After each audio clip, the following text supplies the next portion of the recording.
This is how the last day of John Tory's time as mayor began. A lone cowboy strolled up to Toronto's City Hall at roughly 6:20 a.m. before hurling 4 eggs at the office windows. 2 hit, 2 went astray, and then he calmly walked away. How come you did that?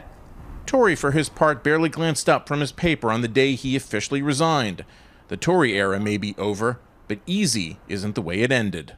He ends on a rather, not an exciting note, but that's the way he came into office.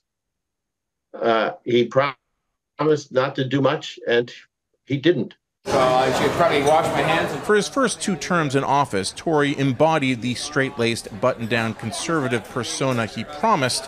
What did your staff know? Following the scandal-plagued circus of his predecessor, Rob Ford. He's done taking questions today. Mr. Chair, do you have any comments, sir? But last week, it all came crashing down.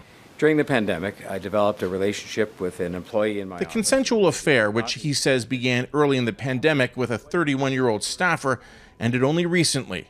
What's still unclear is if the mayor's office was compromised by the relationship, and that may never be known. I suspect this pretty much shuts down certainly any institutional city interest in looking into this further. He's no longer mayor. His legacy is certainly impacted, both as the squeaky clean mayor and devout family man.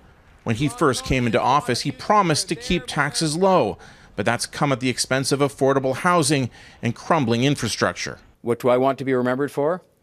I know my departure and its circumstances will rank high on some lists, but I do hope that in time other things will stand out, that we are finally back to building transit.